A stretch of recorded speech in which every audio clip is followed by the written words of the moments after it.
Capital yes. When you have a father or you have a leader who cannot produce another father or another leader, he has failed in his calling.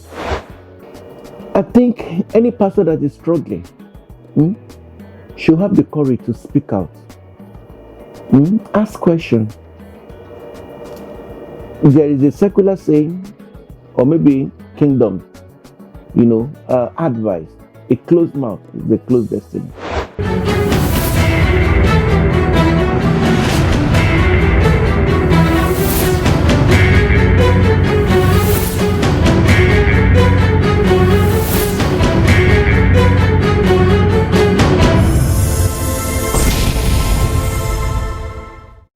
You want me to introduce myself to you? Well, before I became a pastor, so maybe I should introduce myself that way. My name is Olumide Isaac Aleshinloye. Before becoming a pastor, so pastor is just the addition, to make up a title, which is now Pastor Olumide Isaac Aleshinloye. Any other thing?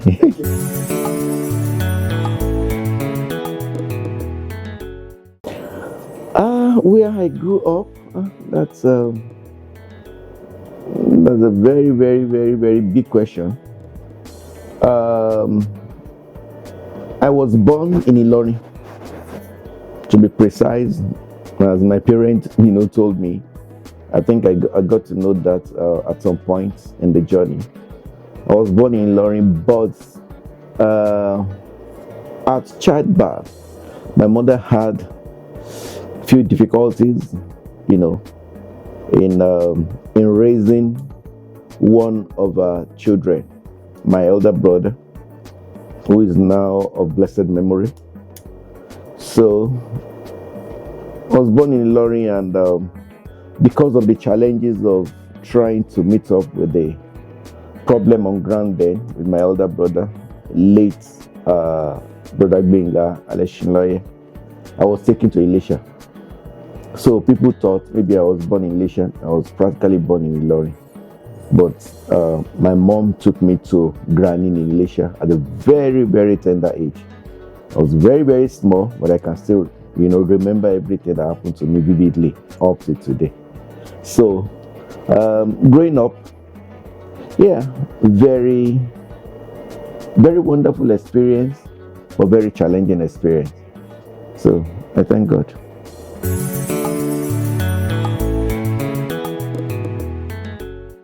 I was born in a Christian home by the grace of God.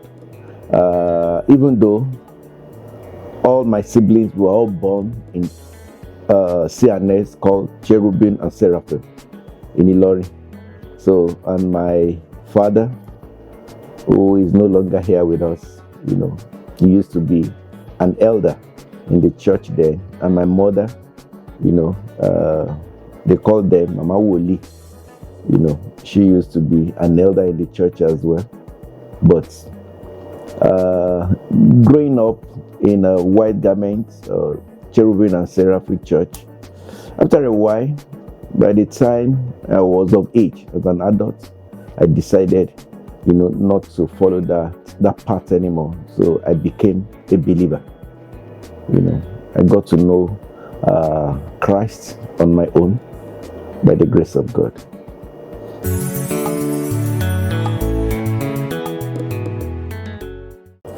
Very influential in the journey of my life. When I was growing up, I would say my granny.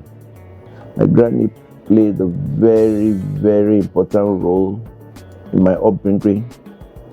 Growing up as a young boy, by His grace, because I stayed with granny. Like I said earlier on, at a very tender age. Granny was the one that took me to Holy Trinity Primary School to start, school, primary one day. So she walked me down to school, handed me over to the principal of the school, or the headmaster now, not principal, headmaster of the school, Holy Trinity Primary School, Omofe, in Elisha. So I still remember all of that, even though I was very young, but God gave me, good memory, to remember. So I will attribute that to my granny. My granny laid foundation. God used that to lay a solid foundation for my life.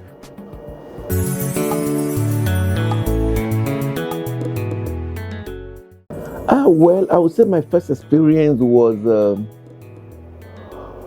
I was in secondary school, and Prophet Obadari, of blessed memory, used to come to Elisha to hold crusade. So I attended one at Okioye in Elisha. Crowd, people went with bottle of water. He prayed over the bottle of water. Miraculous thing, happened. Signs and wonders followed, the crusade. But my own personal, apart from the general experience now, was the third Sunday in October 1986, when I surrendered my life to Jesus.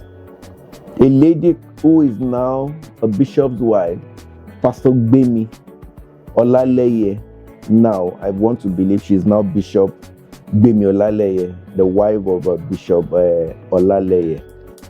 She ministers in church then, World Soul Winning Evangelical Ministry, WOSEM, at the University of Lagos.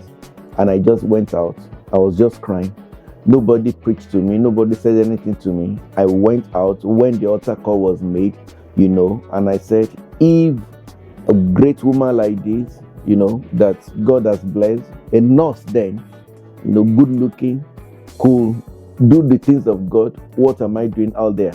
So I just went and I surrendered my life to Jesus, and my entire journey started, and we're still in it after almost 40 years now.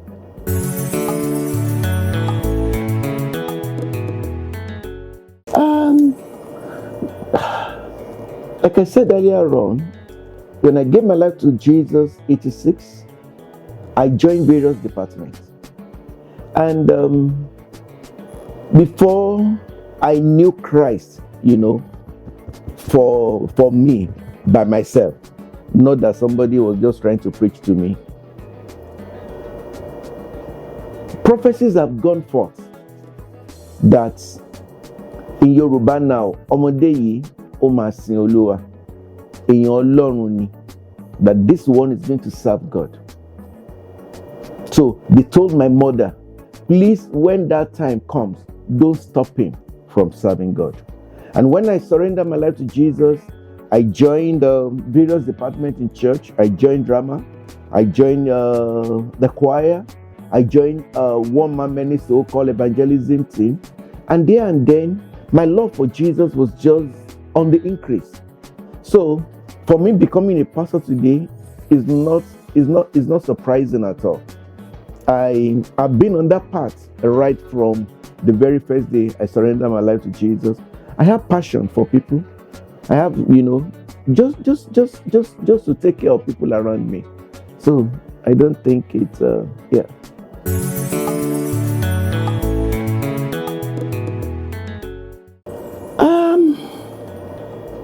There wasn't any doubt, to be honest with you, but the only concern I had then, that if I because I remember when, before I left Nigeria to come to Europe, I attended Winners Chapel, and I went for WOGBI, World of Faith Bible Institute.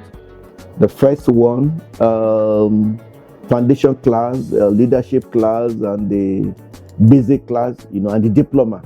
I attended, and I remember during the leadership class, one of the Pastor Lualogu, I don't know where he is today, he beckoned on me after one of the lectures.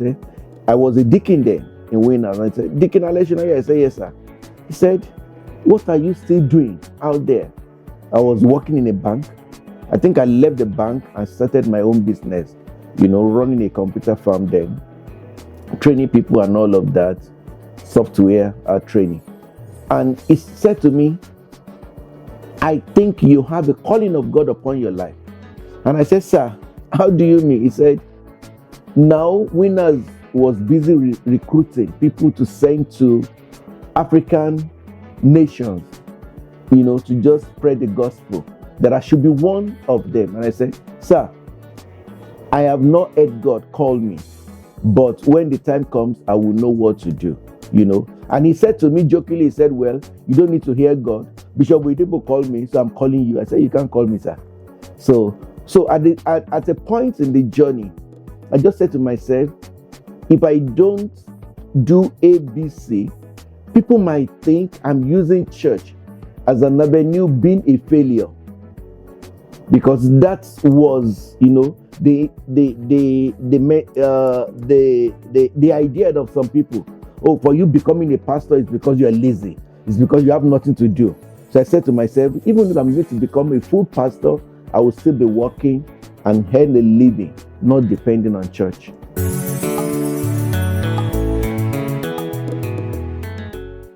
I didn't even call anybody to tell them though, to be honest. All my friends, they said that there was a trait, that they've been seeing in me. That Olumide is a quiet person. So none of them was surprised to see me in the ministry. Mommy P too, my wife, I'm sure she wasn't surprised in the sense that we met in the Lord, we married in church, our courtship was in the Lord. So she was already seeing, that kind of thing coming, to happen, to place, in my life at some point when nobody has any clue. But we're all looking like, okay, this guy. Because anything that has to do with God, I was ready for it. I give it all it's going to take for me. That has been my life till today. That's why you will see me in church by 7 a.m. I'm here. I won't leave until 7 p.m. in the night and all of that. So people are not really surprised me becoming a pastor, to be honest.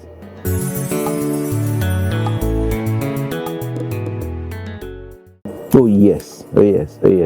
One of my spiritual mentors was, I have, couple of generals that I look onto. Somebody like Bishop Oyedepo. But while I was in Winners, to the glory of God, Pastor Folu Koka, was a mentor to me. Pastor Abraham Ojeme was another mentor. These are all seniors in the Lord, and I used to, listen to Pastor Tunde Joda then of Christ Chapel in Surulere, because he was like, okay, the father of faith to many of the pastors that you see in town today. So everywhere you go that time, if you have not been to Christ Chapel in Surulere, you're not yet a believer. So you want to listen to Pastor Tunde Joda, you want to listen to Bishop Bukunko, of Trem today, yes, in Akoka then. So these are the people that God used, and other people that God used, for my development and growth in the things of God was another man called Mr. Okupe, Pastor Okupe now. Okupe, not Doyin Okupe. I think he's a cousin to Doyin Okupe. He's still alive, very much alive and well. And there's these two other brothers, Brother Wilson and Brother Coyote. I can't remember their last name. Rotimi Wilson and Coyote. I can't remember the last name of Coyote. So these people, God used them. They took me through believers class. They minister how to speak in tongues. I went through various classes through the help of all these people that have gone ahead of me.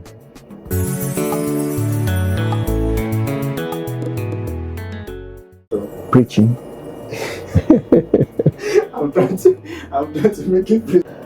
Well, my first ministry experience, I can't really tell you my first ministry experience where I ministered first as a leader or as a pastor. I would say it all started during the Bible school, because part of the practical things that they taught us or they allowed us to do was till end of the Bible school. We were allowed to minister to the class. So they call you up, you say one or two things. But before then, God has given me grace to lead in maybe opening prayer, lead in the area of Sunday school, lead in the area of just being in the leadership. So that really opened me up So the very first preaching I did, if I can remember very well, would be in Amsterdam. Outside, the bigger church was in Amsterdam. And to the glory of God, God really, really helped me, Was I jittery?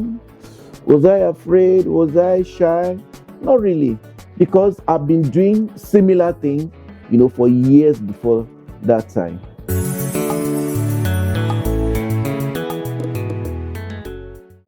Yeah, moving to the UK, to start a church here.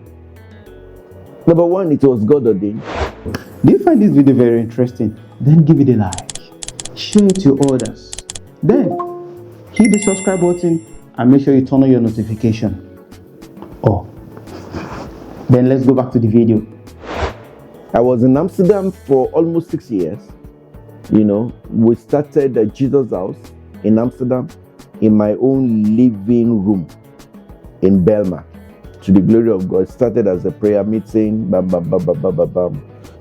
our fellowship. Our fellowship grew to become, a church. And the inauguration happened with our father in the Lord came all the way from Nigeria, to inaugurate the parish with emeritus now, a retired continental overseer, Pastor Olumide.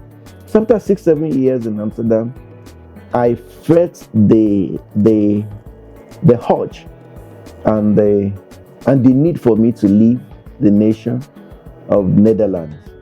My family, they were in Dublin then, Republic of Ireland. So, traveling up and down was just too much for me. And I said, for this marriage to continue to be, an ongoing thing, I think it's better we all come together, and stay together as a family.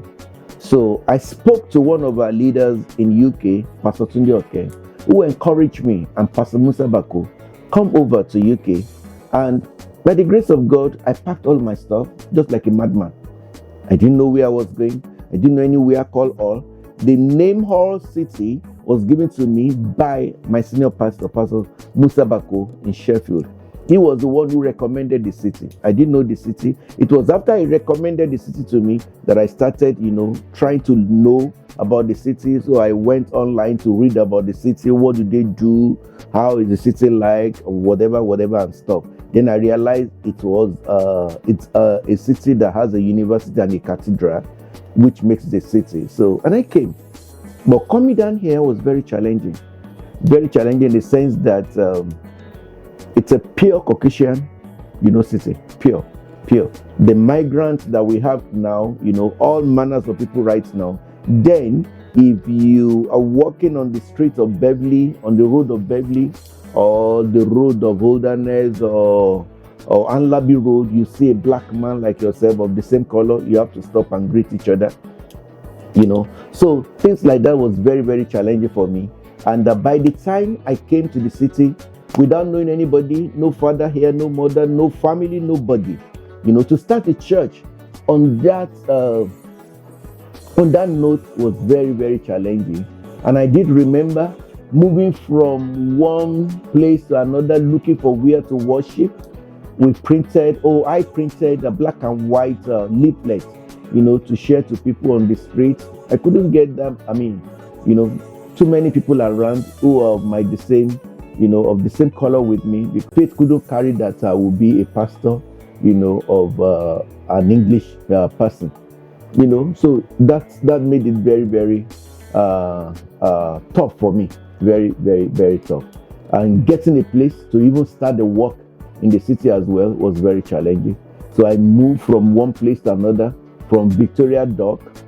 I moved to university, from university to Grafton, from Grafton to where we are today. So we give praise to God of heaven. The rest is history today.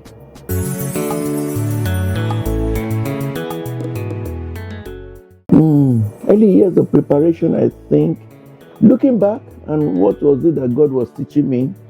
I think God was just giving me grace to be resilient. Resilience is the word, to be honest with you. which it is not common among our youth today. They want to start it today and see the result tomorrow. Just like a microwave thing, 2 minutes no do.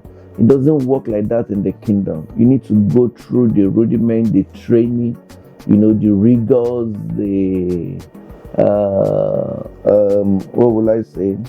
Discovery, self-discovery, grace to solve problems, skills, and just hang on there. Just stay put. That's okay, God, you have called me, you will stand by me. But can I say to you that it was very, very challenging, because waiting period can be a very, very trying period. Resilience is the word. Can I be resilient? Can I really, really go through this? Many can't go through what some of us went through, to get to where we are today. Many ministers can't do it. Not even in this city of Hull.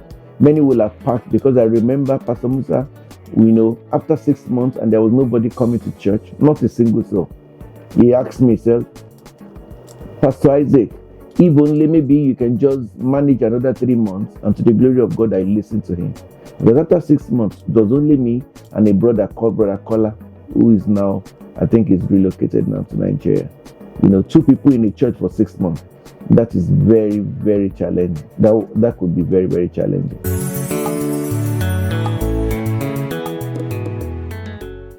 Number 1, how to be prudent. Granny taught me that very well. Number 2, hard work. It doesn't kill. It strengthens your bones. Number 3, be real to yourself. Deceive 1 million out there, but the day you start deceiving yourself, that is a big problem. Be real.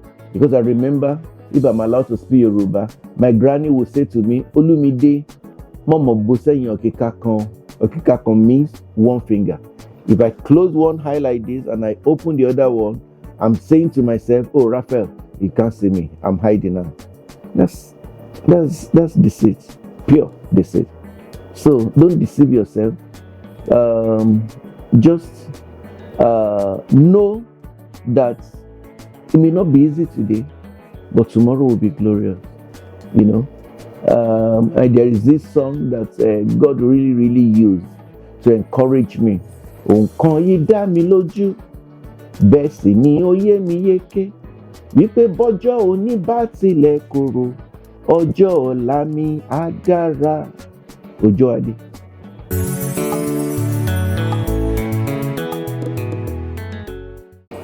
I think any pastor that is struggling should have the courage to speak out. Ask questions. There is a secular saying, or maybe kingdom, advice. A closed mouth is a closed destiny. Don't close your mouth. Don't die in silence. You're struggling, please locate. There will be somebody somewhere. It may not be within your vicinity, but ask God for grace. Lord, please link me up with my destiny helper. Every believer, you should have a root. Any pastor that does not have a root, I don't want to use the word, during this interview, then something is wrong somewhere. I can lay hold and say to you, my root is my fathers in the Lord. Oh, Pastor Adeboye. Oh, Bishop Oyedepo. So somebody should be able to say, okay, who is your father? He did not just drop from heaven. Go to your father. Express your fears, your concerns. Ask for prayers. My continent overseer came to a church over this weekend for training, leadership conference.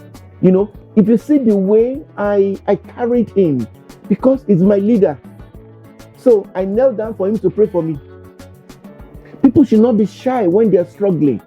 Locate somebody that God can use, to speak into your life, to counsel you, to encourage you. We all need somebody. We all need one another who will encourage us in the journey of life. Millionaires are still looking for people, maybe millionaires like them, to sit down with and chat. Just like the generals. We may think, oh, all these are our fathers in the Lord, they're on their own. Not at all. Their stories today is just like the story of Nicodemus, who went to Jesus at night. Some of them, they go to big fathers. Pastor Deboye, they go to him in the middle of the night. Daddy, please pray for me. They are general overseer on their own, but they know that they have limits. No man knows it all. Please seek for counsel. Ask people to pray, for you, and it shall be well with you.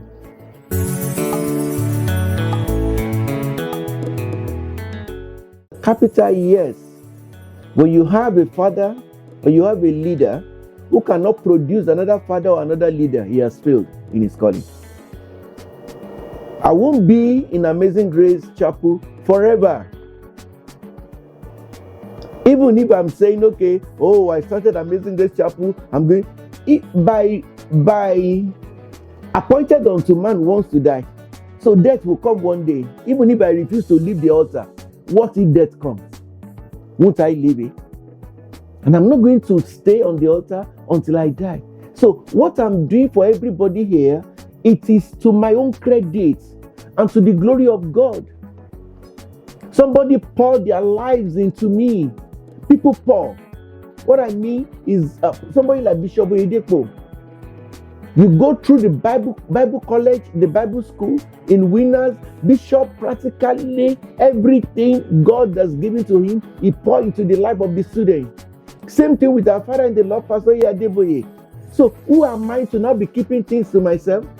Oh, it's only me that must make it.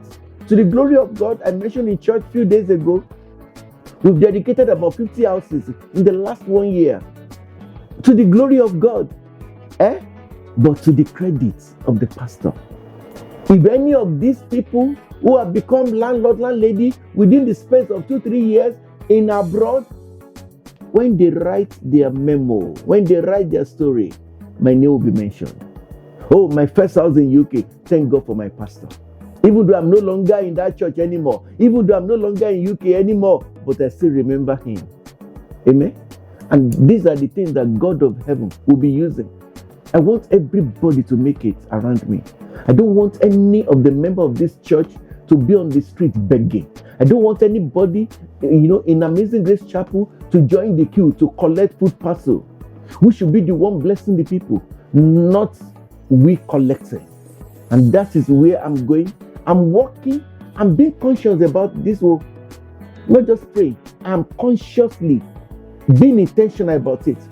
That's the reason why we had the trade fair in church, the next one at Pearson Park, maybe another one be at the stadium. By the grace of God, once we know the number of people who are ready to exhibit, once we have an idea of people, what I'm saying right now is no longer people buying a house now. It is people buying to let now. That's the next level we are going. Because buying a house now is no longer a news to me. It is now buy to let. How far have you gone? Have you bought your second house? What about the third one? What about the fourth one? What about the fifth one? What I'm doing is what I'm passing on to everybody under me. By the special grace of God, in the next 5 years, I should be thinking of passing on the baton as a parish pastor. With every one of you, including you, that God is busy raising right now. So I want to see people, few of my children, ministry. I'll just sit down and be blessed. I want everybody to exhibit God-given grace, the gifting of God in their life, to come into the open. Not just for one minister took offering all through the month, one time on the... No. We need to get to a stage whereby, we will have schedule for different minister preaching, blessing, laying hands. I'll just be imparting our leaders and they go out to impart others. So in the next 5 years, I'm working towards it. I'm being intentional about it because I'm believing God for another lifting for me too. It's not just to sit down in Amazing Grace Chapel and be counting years. I never done that. Okay, people of God, I think I've enjoyed this session with Raphael, or Raphael Expression. by the grace of God. And I want everybody under the sound of my voice, please subscribe to this channel, like it, share it. If you help others, as you are helping them, God is going to help you as well. I remember the quote of Davido. We all know Davido, Omo Babalowo, OBO. In lifting others, God will be busy lifting you. Don't keep the knowledge to yourself. Share this, express it, like it, tell others, and your own too will come because you are busy sowing into somebody's vision. It shall be well with you. God bless.